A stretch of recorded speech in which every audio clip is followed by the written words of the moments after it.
Thank you all for the opportunity to join me. And I want to say thank you to Rosalinda, to Rose, for welcoming us, to each of you, for taking some time to come out and to welcome a friend from another part of the border, from El Paso, Texas, where we've got some folks who know where El Paso is. Hey, thank you.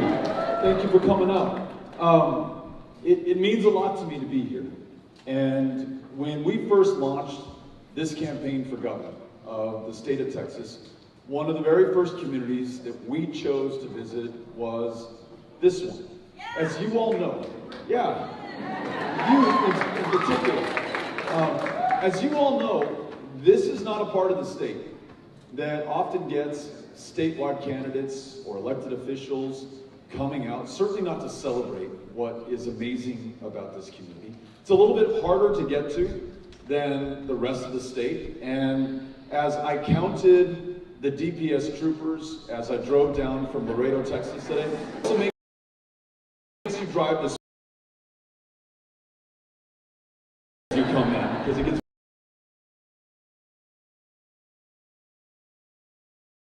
very expensive otherwise.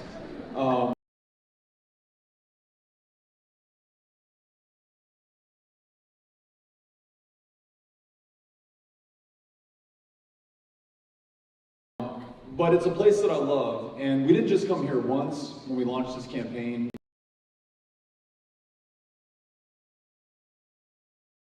In November, we have come back time and time again. This is actually our fourth visit to the Rio Grande Valley since we launched this campaign.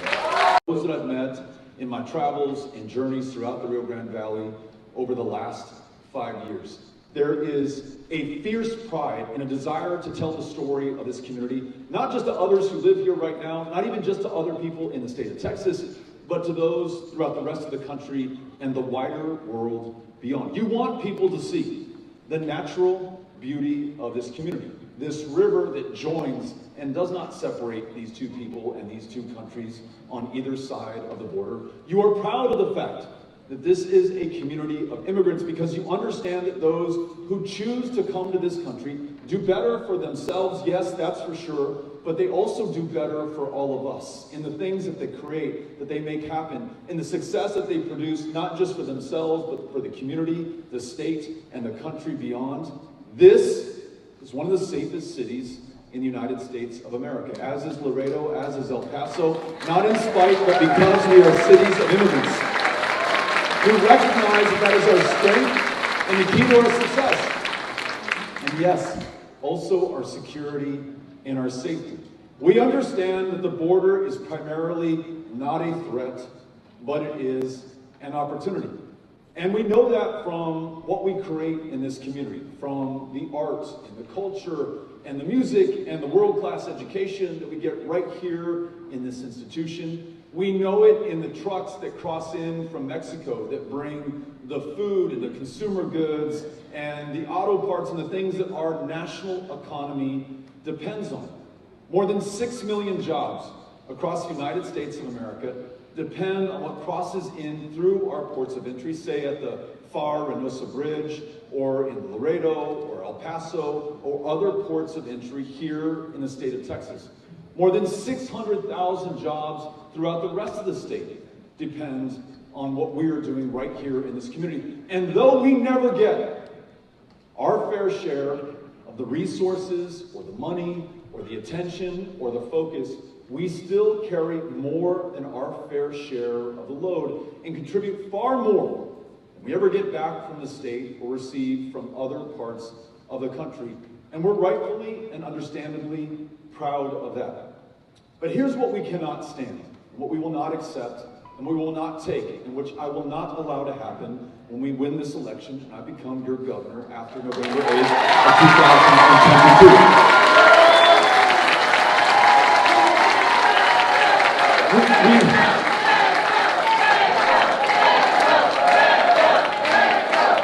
We will not allow people to demonize us, or vilify us, or lie about us, or say that we are something that we are not. And we know full well exactly who we are.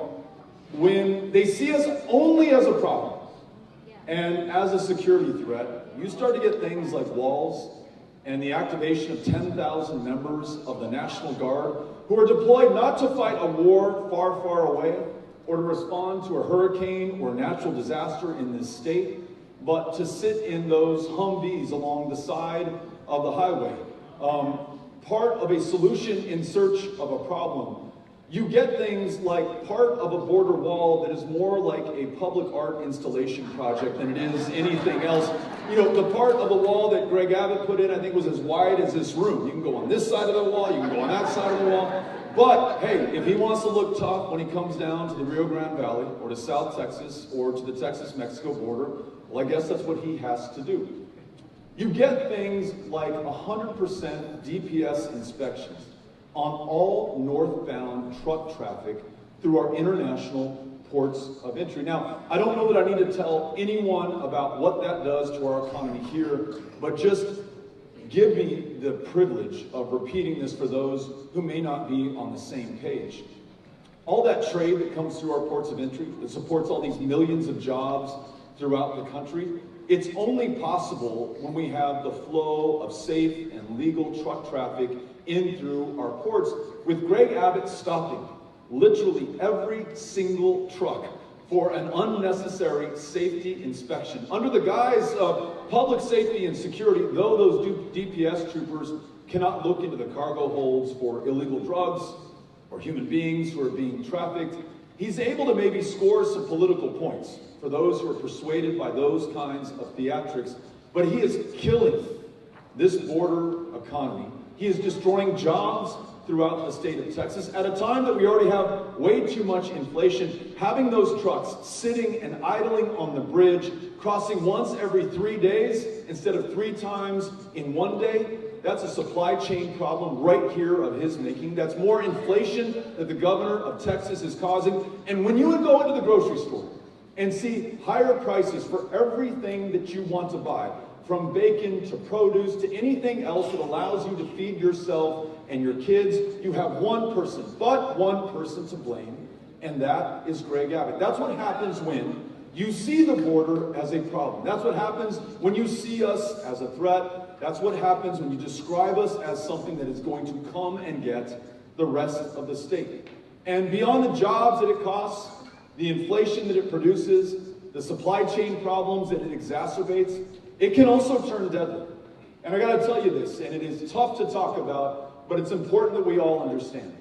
When you have a governor like the one that we have today, who talks about invasions of immigrants who are coming here to get us, when he says, as he did in 2019, we must defend ourselves, people of Texas, and then says this, we must also take matters into our own hands, you better believe that people are listening to him. There was a guy in McAllen, Texas, North Texas, who heard the governor and heard the former president using those same words about invasion and infestations and the rapists and the criminals who are coming to get us from Mexico. And he took an AK-47 and he drove it 600 miles to El Paso, Texas. And he walked into a Walmart in my hometown on the 3rd of August in 2019. And he started to shoot and kill and slaughter the people of El Paso, Texas. Anyone who looked to him like an immigrant, maybe because their skin was brown, or the accent with which they spoke, or the fact that they may have been speaking Spanish instead of English, didn't matter to him. He killed them.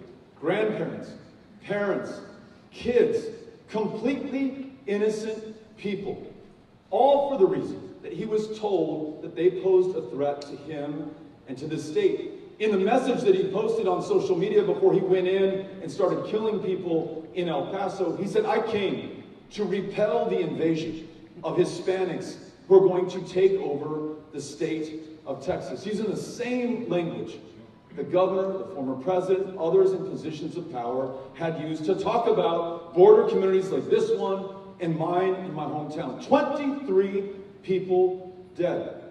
And I met some of them before they died, kept alive by doctors and nurses and modern machinery, all manners of pumps and hoses and wires and cables going into their body to try to feed them and keep them alive when their internal organs were shredded by the high-impact, high-velocity rounds that came out of that AK-47.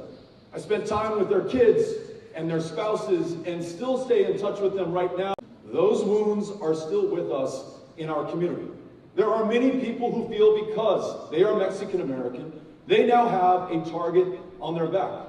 I met a young mariachi who said that she was no longer going to perform because she said, I am a symbol of the Mexican culture that those in power are teaching the rest of the people in this state to hate right now. I say all of this to remind you of the cost and consequence of someone who does not understand us on the border, someone who hates us on the border, someone who tries to sow fear and anxiety and hatred among other people across this state and throughout this nation. Not only must we stop that, but we must turn the page and start investing in the border. Instead of $3 billion on activation of the Guard or building this wall or surging DPS troopers to the border, what if we invested in connecting the Rio Grande Valley with the interstate highway system that connects to the rest of the country? What if we made sure that school teachers who are underpaid by more than $5,000 a year in this state get an honest salary for the honest day's work that they do here?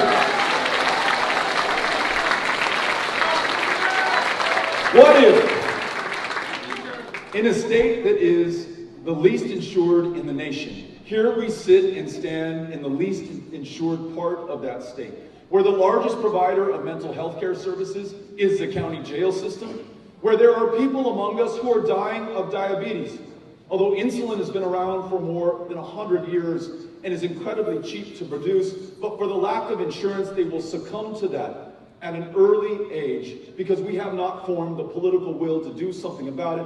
What if, instead of scaring people or spending money on solutions in search of problems, we invested in healthcare, expanded Medicaid in the state of Texas, made sure anybody who needs to see a doctor or fill a prescription or see a mental health care provider is able to do that right here in the Rio Grande Valley. There is so much promise, so much hope, and so much potential here. You all know that. You are it right now. I see it every time I'm here. As governor, I want to make sure that we unleash that. I'm going to speak with pride about the people of the border. Those who I live with in El Paso, those kids that Amy and I are raising in my hometown, and yes, the people here. And not just those of us who come out tonight, and I'm grateful that you did, but those I've had the chance to visit with in their communities, in their colonias, who say, hey, Beto, lived here in this house on this street for 20 years. It's never been paved. Never had a street light. Every time it rains, it floods right here. I pay my taxes. I live by the rules. I follow the law just like anybody else. Why am I treated like a second-class citizen in my own state and in my own country? Well, when I'm governor, I'm going to make sure that the resources of the 9th largest economy on planet Earth, the state of Texas, flow evenly and equitably to every part of the state, including, importantly, the Rio Grande Valley. You have my commitment on that going forward.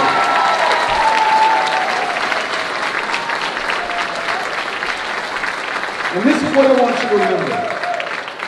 We're going to make sure that we focus on the things that can actually bring us together and that can improve life for everyone in the state of Texas. Not the culture war stuff, not the things that divide us, not those issues that pit one Texan against another, but things that Republicans and Democrats and independents alike can agree on. And I'll try 3 out on you right now. 1, let's make sure that we are creating better and higher paying jobs for anyone who wants to work in this community or any part of the state. For those who want to enter the medical profession, say you want to be a nurse, right now we ask you to take on tens of thousands of dollars in debt for the privilege of saving our lives and taking care of us when we're sick. How about this? When I'm governor, we're going to wipe clear the debt of those who want to serve their communities in these important frontline positions. We're going to hire thousands more nurses, especially in underserved communities just like this one. We're also going to make sure that if you are a psychiatrist or a psychologist in a mental health care desert like the one that we're in right here, we want to attract or retain you right here in this community. We will also make sure that we wipe clean your debt in exchange for your commitment to serve this community. We're going to do that right here in the Rio Grande Valley. We're going to make sure that we have more energy jobs. And yes, it's important that we protect the oil and gas jobs we have right now, but we must expand them to include more wind and solar, hydrogen, and geothermal. We could be the world's energy leader on renewable energy that frees us from any dependence on foreign oil in any other part of the planet, that allows our grid to actually function every single day of the year, even when the temperature drops in the Rio Grande Valley, and that allows us to confront the challenge of climate before it is too late.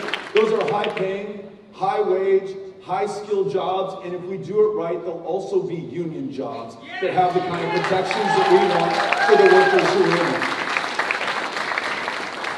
That's the first point. Great job. Point number two, I want to make sure that we have a world-class system of public schools. And yes, it means that we need modern school buildings and the latest in technology. We want to make sure that we have that in every part of the state. But the most important thing, everything else in fact pales in comparison, is that educator. And I mean the classroom teacher, I mean the counselor, I mean the school librarian, I mean the support staff, the cafeteria worker, the school bus driver, everyone who makes public education possible. We're going to make sure that we treat them as the professionals that they really are. We're not going to ask them to work a second job to support their habit of teaching our kids in the classroom. We're going to pay them enough so they only have one job, unlocking the lifelong wealth of learning in those kids.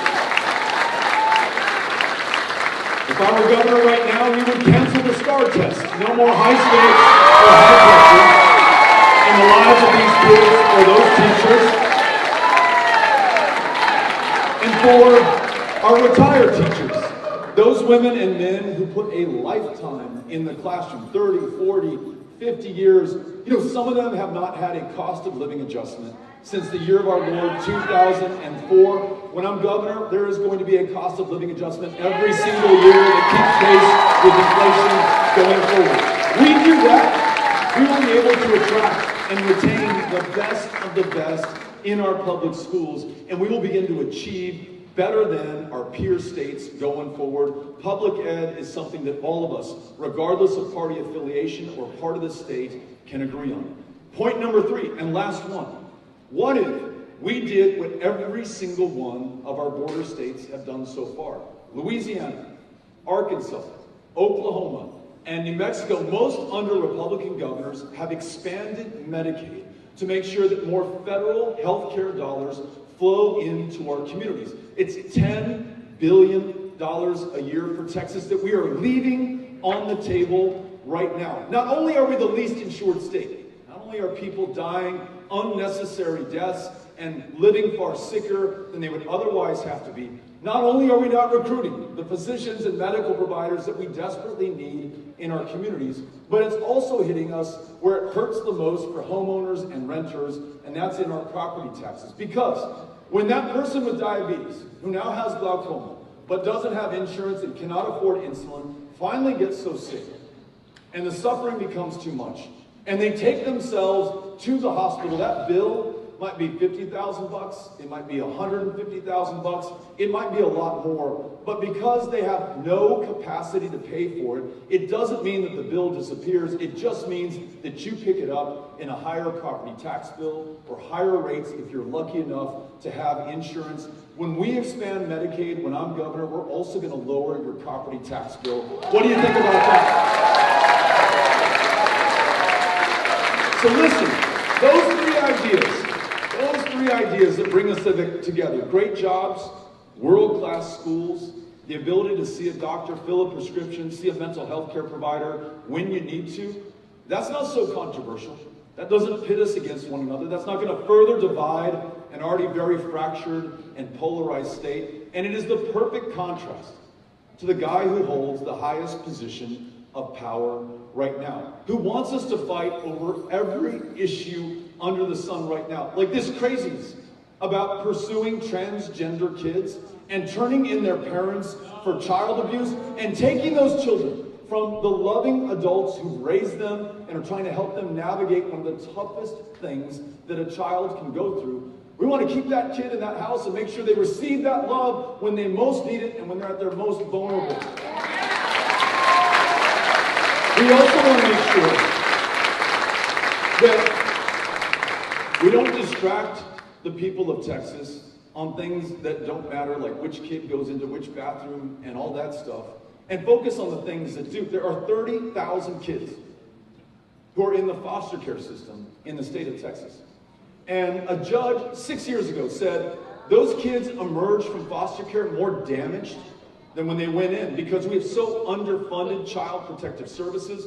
We don't support those caseworkers nearly enough. We haven't hired enough of them. And we've started to privatize the care. We say, hey, look, the state of Texas can't figure this out. You, private provider, you do that.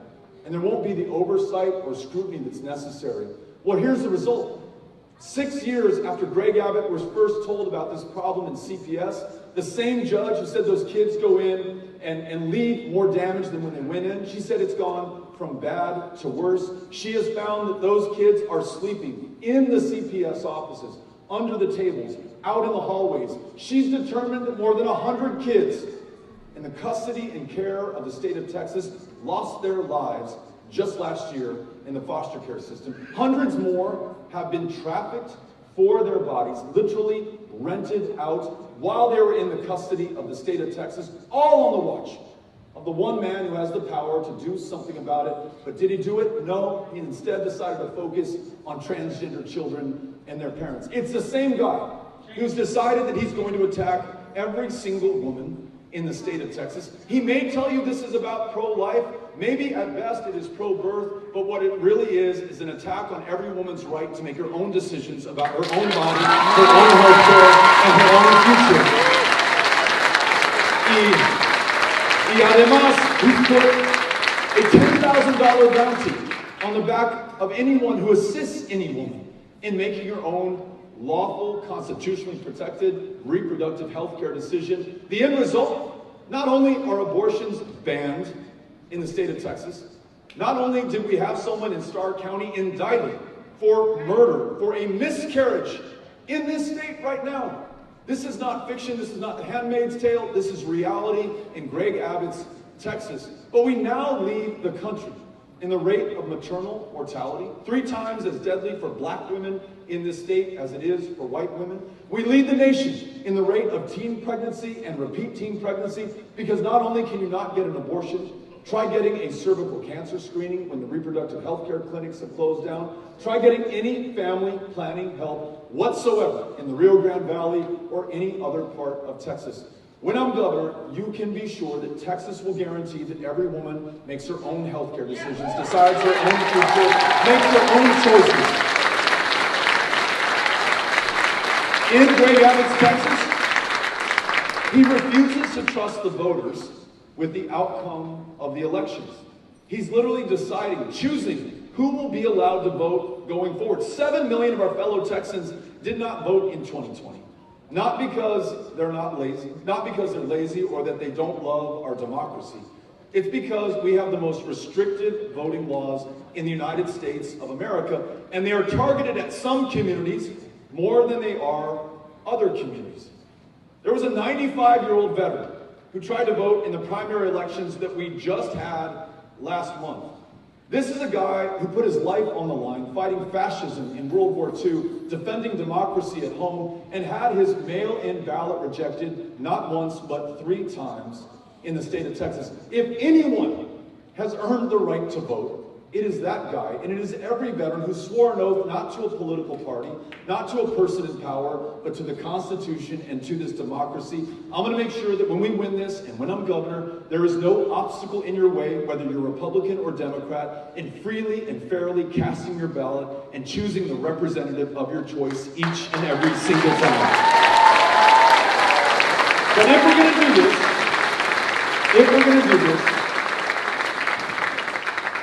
we've got to get past this man and these divisions and this incompetence, this cruelty, and this corruption that we see from Greg Abbott right now. And the only way that we're going to do it is with one another. There is no cavalry riding from outside to our rescue here in Texas.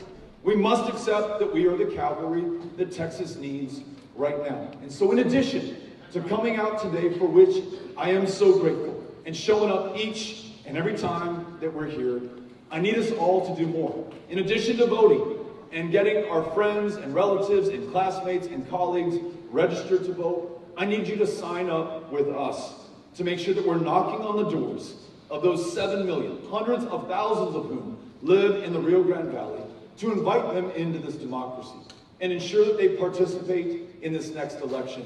And wouldn't this be some profound political and poetic justice if the very people targeted for suppression ended up being the margin of victory when we win this thing on the 8th of November, 2022. So, I've got two requests, and then we're going to turn the microphone over to you. Anybody who wants to ask a question, we're going to get as many people into the conversation as possible. Two requests. I mentioned that we're going to have to knock on doors. I'm going to need both volunteers who are willing to knock on doors, and I'm going to need people who will host those volunteer canvases, meaning that you're willing to have people meet at the park in your neighborhood and lead a canvass where you knock on the doors of your neighbors to tell them why this election is so important, in your own words, from your own heart. I'll also need the volunteers who will show up at that canvass to work with you to do that. So the first group of people I need are hosts who are willing to lead door-to-door canvases in your neighborhood. Remember, there is no other way that we're going to win this. We can run the best TV ads in the world, we can raise all the money under the sun, but the most powerful way to impact somebody's decision to vote is to show up at their door. One human being looking right at another human being, eye to eye, face to face. You will remember that before you remember anything else that we will throw at you over the course of this campaign, anything else that Greg Abbott will throw at you over the course of this campaign. Is there anyone here who would be willing to host a canvass in their neighborhood so we could go knock on the doors of your neighbors and bring them into this election and win this thing? Anyone? I've got some hands in the back. I've got a bunch of hands. So how are we going to them? Raise your hand up high. Raise it high. I need my team to go out there and go sign them up. Go, go, go. Keep your hand up. I've got 3 right here. Jason, let's go. Let's go. Irma, Chrissy. The folks, Chrissy, Irma, Amanda, Jason, who are running out to meet you, we do not let them have dinner tonight unless they've signed up a certain number of hosts. So if you could keep your hands up until our volunteers get to you, Cynthia. I'll keep my eye out, so just keep your hand up. I will go find you.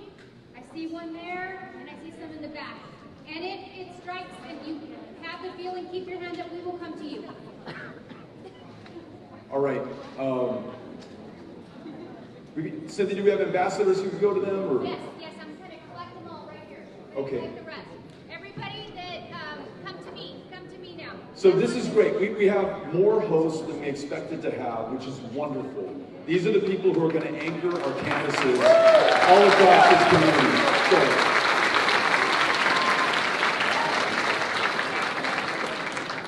now, this is the other request I have. Now I need the volunteers who are going to show up to the canvases that these people are hosting. If you are willing to volunteer, there's an easier process. You don't have to raise your hand. You just need to get on your cell phone and you need to text the word Texas to 20377. If you'll do me a favor, if you're willing to volunteer on one of these canvases, text Texas to 20377. Cynthia, is that it? That's it, and we have, if you want to host for us, come right over here. If our team hasn't come to you, come right over here and we will get you signed up. Thank you so much. So we want to thank the hosts. We want to thank everybody who's texted the word Texas to 20377. We will connect you with one of those hosts, and then we'll put you to work, knocking on doors. And here's the beautiful thing. On the night of November 8th, given everything that's at stake, that's on the line, the odds that we're up against, you are going to have a clear conscience. You have done everything within your power to make sure that we win this election, bring it home for the people of Texas, and have something to celebrate on that night. You with me on this, guys? All right. Thank you all so much. Cynthia, let's take some questions. All right. If you'll raise your hand, we'll bring you the microphone. You can ask a question or make a comment. I will come to you, and I'm not even going to make you sign up as a host. I still will take your question. So I want to help you win for governor, but like this. So I want to help you win for governor, but I'm just a student. But I do want to volunteer at the best a student can do, like maybe just like form a student group or something like that. So how can a student help out, like at this or? I love this question because when we showed up on college campuses just like this one in 2018, and we did it against the advice of all the political consultants and the smart people in the state of Texas who said, hey Beto, don't waste your time with young people because young people don't vote. We ignored that advice. We showed up anyhow. Young voter turnout in the 2018 election was up 504% from the previous midterm election. So, since you're asking, we would love for you, and I'm going to ask my team, Irma or Amanda or someone on my team, Angela's right there, to sign you up. We would love your help to become a volunteer deputy registrar, which allows you to register voters in Hidalgo County who have just turned 18 or 19 or 20 or older than that for that matter. As long as they're U.S. citizens and otherwise eligible to vote, you can get them onto the rolls.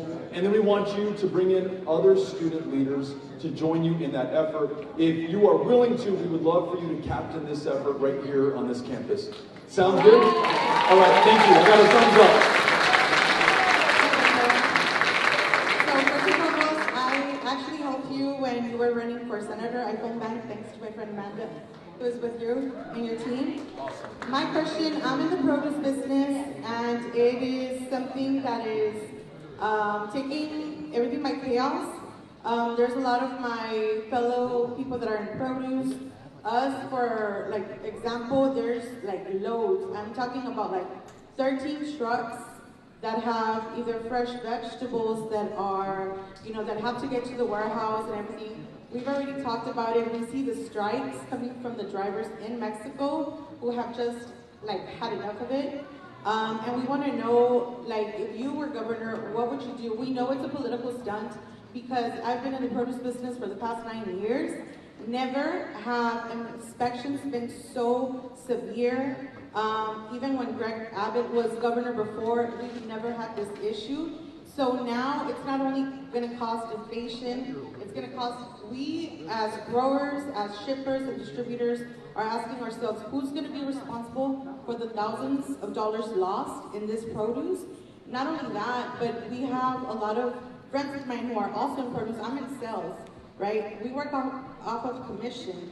So who's going to pay us stuff that we cannot sell because it's being donated to the food bank? Just today, we donated 10 pallets of Roma tomato. One pallet of Roma tomato is 1,620 boxes. So you can imagine 10 pallets, or not 10 pallets, 10 loads of tomato that is just being donated to the food bank because we cannot sell it. It's not graded by the USDA as a #1 tomato anymore. So we have to get rid of it. So not only are we losing, the farmers in Mexico are losing, and then the people in sales here are losing, and then everybody else is losing. When you go to the store and you see the prices going up, like on avocados, on tomatoes and all of that, how can we avoid this? Because this just started happening recently, and we know it's a political stunt because he's running for re-election. That's right. That's exactly why it's happening right now. It doesn't make us safer. It doesn't improve security. It hurts you. It hurts every consumer in the country. It hurts small businesses. I was listening to a produce importer in FAR who told me that she now has U.S. trucks that are coming from Wisconsin and Minnesota to pick up the produce that she imports, but there is nothing in her cold storage facility right now for them to take back. And so you know what the truckers are doing? They're taking these loads to Nogales, 1,200 miles away, a 20-hour drive from where we are in the Rio Grande Valley, and she's having to import the produce from Nogales, Arizona, from within this country to get it to her warehouse to then ship it up to Wisconsin and Minnesota or wherever. So yes, higher prices, more inflation, supply chain problems, and these big businesses are going to move to Arizona. That's why our new campaign slogan is, Greg Abbott is great for the state of Arizona, but he's bad for the people of Texas. So you ask what we're going to do, not only will we not pull a really idiotic stunt like this one, but I want to invest in our competitiveness. So TxDOT, for example, could invest money right at our ports of entry to make it easier for these trucks to get on the interstate system. We can make sure that we speed inspections while still improving public safety and security, but not impeding the competitiveness of this region or your ability to be a small business owner and to hire the people of this community. It's that difference I described at the outset in terms of how we see the border. He sees you as a threat. I see you as our greatest opportunity, and I want to make sure that we invest in that. Thank you for asking. Appreciate it.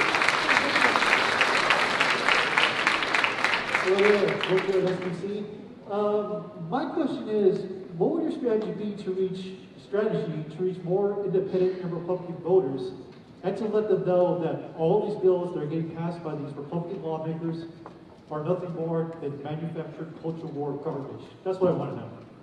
Great question. You know, the stuff that Greg Abbott is doing, it's hurting a lot of people. I mentioned the kids in foster care. We talked about the parents of transgender kids. We're losing school teachers by the thousands, as he not only underpays them, but he tries to tell them what version of history they're allowed to teach. He wants them to turn in parents. He attacks them as somehow the enemy of the people of Texas instead of literally their greatest saviors in the state of Texas.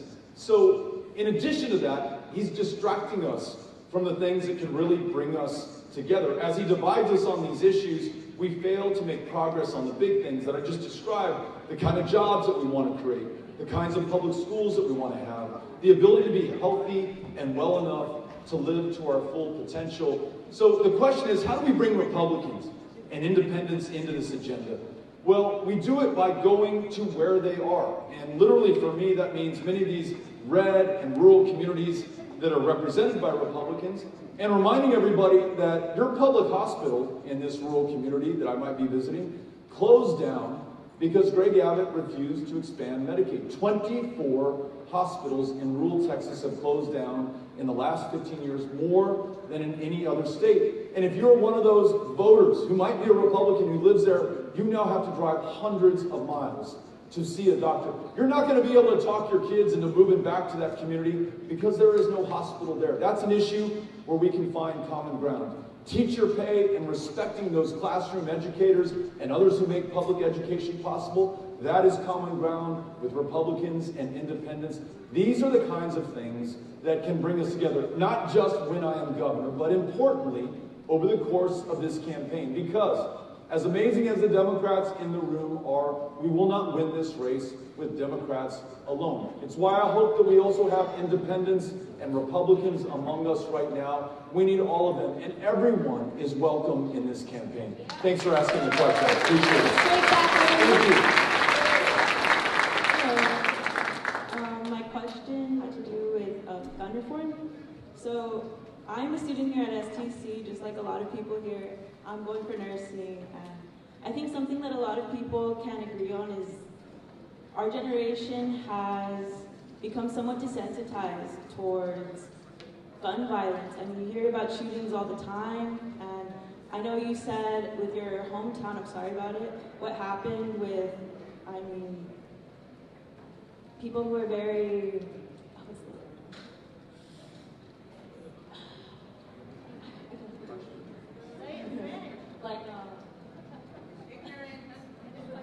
like super crazy. I don't know, like very, yeah, crazy local.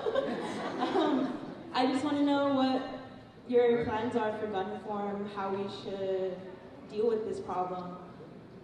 Yeah. Thank you for being here. Thanks for asking the question. Appreciate it. So, look, like most of you who are from Texas, I grew up using guns. For hunting, they were in the home for self-defense. My great-uncle Raymond was a sheriff's deputy. In fact, he was the captain at the El Paso County Jail, and he won the Sharpshooter Award. And it was the thing that he was most proud of. And so when my sisters and I first learned to shoot, he was the one who taught us. But he also taught us about the responsibility that comes with owning a firearm. And that is very common here in this room and across the state of Texas. We are a proud gun-owning state, and we own these guns responsibly. What Greg Abbott is doing right now with permitless carry, this is a bill he signed into law, even though police and sheriff's deputies begged him not to, because more cops and law enforcement have been gunned down in the state of Texas than any other state. And allowing anyone to carry a loaded gun in public without a background check or any training whatsoever is going to make it even more dangerous to be a cop or to be a deputy. It's going to make their job even harder protecting the rest of us. Abbott turned his back on law enforcement and did this nonetheless. That is not part of our responsible tradition of gun ownership in the state of Texas. But here are some ideas that we can lead on and where we're going to find Republican and Democratic legislators agree on. One is universal background checks. If you purchase a firearm in the state of Texas, we're going to do a background check to make sure that you're not going to use that firearm against someone else in your life. It makes common sense. Most other states have done that. It's what the rest of the civilized world understands. We've got to get with the program here in the state of Texas. Number two, and I learned this one from listening to the survivors of the Santa Fe High School shooting, where unfortunately these kids in high school were killed because another student got his hands on his parents' gun. Safe storage laws say that if you have someone under a certain age in the house, you got to keep that gun locked up and secured so that that young person cannot get their hands on it and use it to kill themselves or to kill someone else in their life. That makes a lot of sense. And the third one is an extreme risk protection order. So this is where if someone is saying, hey, I want to shoot or harm the people at my workplace or in my community or at my school, and they do have a firearm, there is a deliberate process to make sure that we protect the public by separating them from that firearm for a little while until we are assured that they are no longer a danger to themselves or other people. These are common sense, common ground solutions that most people in the state of Texas can get behind. All we're missing right now is the political will to get it done. If we do, that allows us to protect the Second Amendment and also protect the lives of the people of Texas. Thank you for asking the question. Appreciate it. Beto, primero te quiero agradecer, todos hablan español aquí me imagino, que has hecho un sacrificio muy grande con tu familia por defender a nosotros, a los morenos. Yo no veo güeros aquí. I don't see any blondes anymore, but I don't see any blondes in the state of Texas. It's your time, people. You have to rise up to the occasion. Beto is doing it for us. Sir, the first time I went to El Paso was in 1978 as a manager of a GM plant in Matamoros. When I came back home, I told my parents, they asked me, in Matamoros, I'm from Matamoros. They asked me, how did you see El Paso? I mentioned, I thought it was a Houston on the border. Okay, I went to the Small Garrison restaurant, if I recall, a nice restaurant out there. This is the problem, people. We're not being taken care of because we're not standing on our own feet. Somos mexicanos y tenemos que luchar through education. The only thing that I'm very upset about, Beto, seriously, is the FAR bridge. We had 8 years or more when Presidente Calderón announced to the world that he was building a bridge through the Baluarte River, one of the longest bridges, suspended bridges in the world. We had 8 years or more to prepare for that FAR bridge to be ready to receive all those trucks that are feeding our supermarkets. I like my strawberries, I like my moras to be fresh, you know, and everything. That's when they switched from Nogales, Arizona to our little town of Far, Texas, okay? And this is when you saw all those refrigerator warehouses pop up like mushrooms. You people need to get up and fight. You need to do it consciously. You need to do it smartly. Beto is doing a great sacrifice. I've never met him. Don't believe that I'm doing this for a reason. But I'm very upset of what is happening at the FAR bridge right now. That has to be on the news cycle all over the world. We fought, we started free trade, and now we're stopping it for some stupidity of somebody who does not want to live and go home and let somebody else lead the state the way it should be. to fight for you. Beto, gracias. Thank you, sir. And to the gentleman's point, you know, when we drove in this morning from Laredo, we went to a cold storage facility in Far, Texas, not too far from the Far Reynosa Bridge, to bring the press of the Rio Grande Valley and also the state press and even the national press cover this press conference.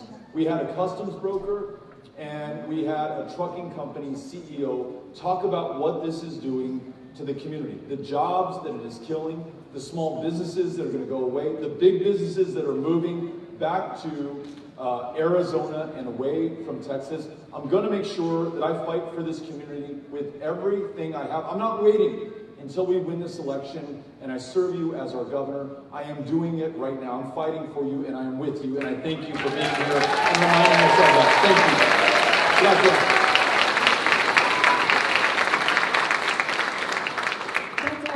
I've been down here for 18 years. This is my community now.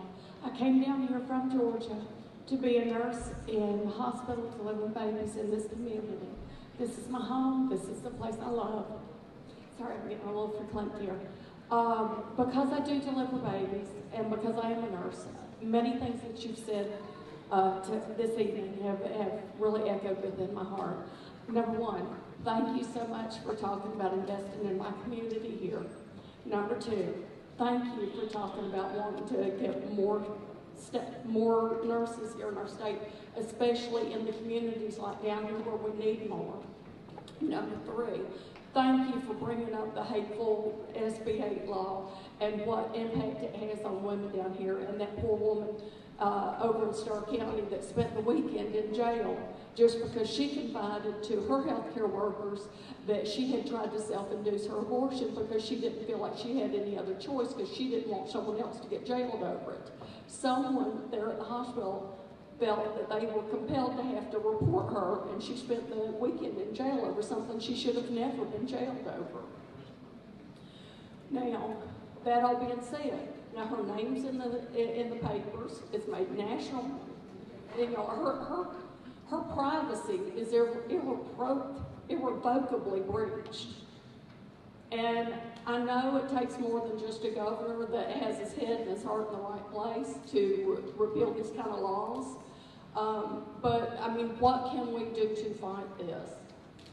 Let's do our best to find the common ground among us. You know, I got a question about how do we bring Republican and independent voters in on this issue of choice. And really, I think it goes beyond choice and pro-life. This is really about power and certain people wanting to have power over women and their choices and their future and their health care in the state of Texas.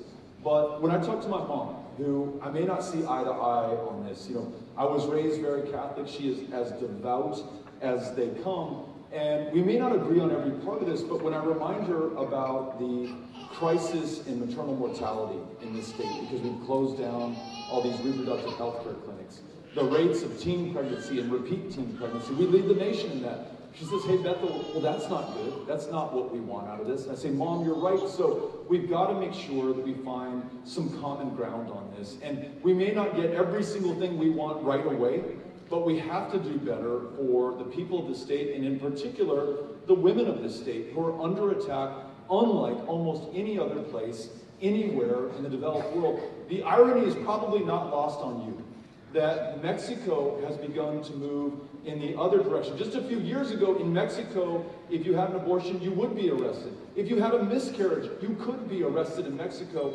Mexico is now legalizing choice in that country as Texas is criminalizing it unconstitutionally right now. We've got to make sure that we do not judge anyone who feels differently than we do. These are strongly, personally held beliefs. We must respect one another in that regard and then seek that common ground. And as you just did, with kindness and compassion and empathy, we share stories like the one of the woman who spent the weekend in jail after a very traumatic experience for her. Nobody wants that for her. I mean, almost nobody wants that for her. I certainly don't. You don't. And I bet you most Republicans don't as well. So let's move forward in that way, because winning is important. That much we agree on. But after we win, we've actually got to get these things done. And the only way we do it is by building some common ground. And yes, that means talking to, listening to, and working with Republicans as well as Democrats. Thanks for asking. Okay, we're to your right. Thank you for visiting McAllen, Mr. O'Rourke. I'm student body president here, and I see the picture that Governor Abbott is painting of the border. It's a battlefield, and we're getting invaded. When, as someone from the community, the border community, you know that's not the truth. Recently, Dr. Solis and a board of trustees reached out to the Reynosa University to try to create opportunities. We see the border as our nosy neighbor. Sometimes they get on our nerves, but we'd rather have nobody else there because we're there to help each other out. So I appreciate that you're from El Paso and can appreciate what the valley is like. So my question, students here didn't go to college to party. They're here because they're looking to make a better opportunity for themselves. Some of them are single parents trying to make a better opportunities for their family. Some students are now the only breadwinner in their family because their parents got laid off. Again, they're trying to make a better opportunity for their families. So we're all just, and I hate to use this cliche, we're not looking for a handout, we're looking for a handout.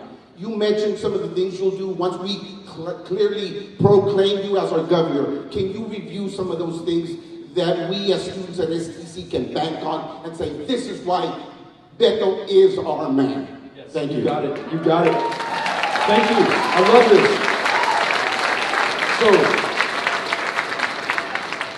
So, beyond the benefit that we're interested in for the students here and students in higher education throughout the state of Texas, I want to begin with why it's important for all of us, no matter who we are. There are more people laboring, working under a living wage in Texas than in any other state. That means, the minimum wage here is $7.25. That means they're working not one job, but two jobs, working not one shift, but maybe three. That means they're on public assistance. That means they're sleeping on their parents' couch or in a friend's basement or out in the streets or in a shelter tonight, even though they are working full-time. The best, clearest way until we're able to raise these minimum wages and ensure more workplace conditions and elevate the role of unions and the right to organize in the state of Texas is to make sure that we have the skills to compete for those living wage jobs. South Texas College is one of the best examples in not just this state, but in the United States of America for how to do that. When these students complete their course of education, when they have the necessary certifications and credentials that they need, not only are they earning that living wage job, and that's great for them, and we love that, they're better able to shoulder their fair share of the burden, so everyone else's load is a little bit lighter. But then there's this, and I've heard this from so many students at colleges just like this one. They not only have a job, but they have a career. And they have purpose when they wake up in the morning. They know they're going to a place that they are going to make better by their very presence. They have something that excites them about being alive and where they work and who it is that they work with right now. When you're not working 2 or 3 jobs, you have the luxury to feel that and work that way and contribute even more back to your community. So what can we specifically do? I mentioned a few things. If you want to go into nursing, for example, or other in-demand professions like teaching, I want to make sure that cost is not an object, that we clear your path so that you don't take on debt, or if you're working in one of those professions, we wipe clean the debt that you've already taken on. But in addition, y además, I want to make sure that we do this. We are investing in K through 12 education right now in Texas. We need to invest more in those grades, but I want to extend it on either end. I want to make sure that there is full-day pre-K in the state of Texas for every kid, and that there is universal community college and associate's degrees for anybody who wants one. We're going to invest in the people of Texas and their ability to get ahead. And some may say, hey, look, Beto, that's an expensive proposition, and maybe it is, but it's a whole lot less expensive than failing to invest in people and in their education. Because when we fail to do that, we end up carrying so many of them, not because they're lazy, not because they don't want to work hard, but because they don't have the education, the credentials, and the skills. We're going to make that happen, and this institution is the example that we're going to use. Thank you for being here. Mr. President, thank you. Mr. Ward, first of all, shout out to Mr. Alan Contreras, Professor Contreras, for bringing us out here. My question is, you kind of hit it at the end there with your last response. Everybody's all about it, free education and all that, but how do you plan to get the money for that? It's got to come from somewhere, and you're planning on taking away or lowering property taxes. So, also, your stance on medical marijuana. Yeah. Thank you for asking the question. You didn't plan this, but these two things are very much connected. So right now, all of us together, we are the state of Texas. We're the taxpayers who pay the property taxes and sales taxes, and through the natural resource wealth, the budget for the state of Texas. We're paying $500 million a year to lock up people for marijuana. That's possession of a substance that is legal in most other states right now. We're locking up veterans who came back from Vietnam with post-traumatic stress disorder, who could be legally prescribed an opioid at the VA to treat that, but who don't want to receive it because they may become addicted to it and they may die from it. But if they want to smoke weed to address their symptoms and make sure that life is a little bit more livable, they are a criminal in the eyes of the law. And in a country that locks up more people than any other nation on the planet, as bad as China and Russia and North Korea are, we lock up more of our own in the United States of America than they do. And this state, Texas, locks up more than any other state in the union. And so many are behind bars for nonviolent drug offenses. And I got to tell you this, Anglos, Mexican Americans, African Americans, Asian Americans, all use marijuana at the same rate, but disproportionately black and brown Texans are the ones who are stopped and frisked and arrested and incarcerated, and upon release have to check a box on every employment application form saying that they have a conviction, are denied student loans because of that conviction to be able to attend higher education. So this is unfair, it's unwise, and it's deeply expensive, and we're also losing out on another $500 million of revenue if we were to tax the controlled and regulated sale of marijuana. That's why, as governor, I'm going to make sure we legalize marijuana in the state of Texas, bring in $1 billion a year that we can invest in public education or higher education. If we require corporations to pay their fair share of property taxes, we're missing out on about $5 to $6 billion a year. We put that into the mix. There are many other ways that the 9th largest economy on the planet can fund priorities like education. I'm going to make sure that we find them. Thank you for asking. All right. Stay back. This is going to be our last question. Thank you, Cynthia. My question is, what's your stand on Operation Lone Star, and will you keep it? So Operation Lone Star is part of this mess that everyone has been referring to. The trucks that are stopped on the border, that are bringing in the trade right here, the activation of 10,000 members of the National Guard who are taken from their families and their communities for a 1-year deployment. 4 of those Guard members have taken their own lives. 2 of those Guard members have died in accidental deaths. None of them need to be on the border right now. We must return them to our communities.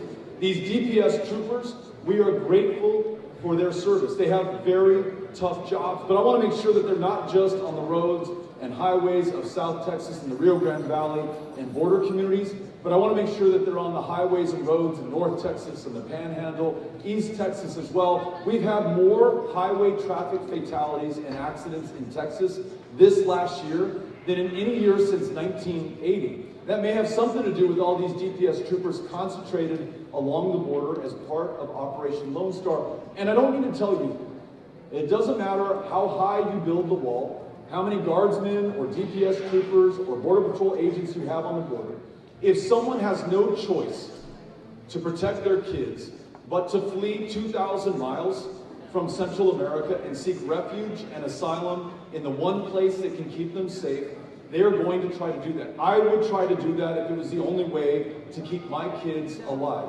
We're not going to meet this problem at the border successfully, Operation Lone Star or anything else.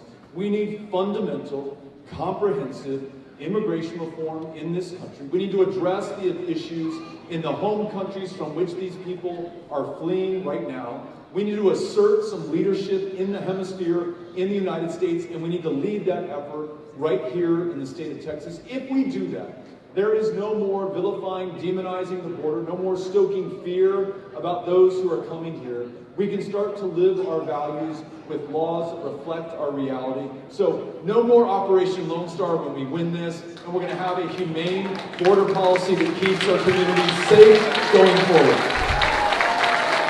Thank you all so much for coming out here today. We're going to stick around for a little while for anybody who wants to take a picture. Les agradezco. Thank you very, very much. Adios.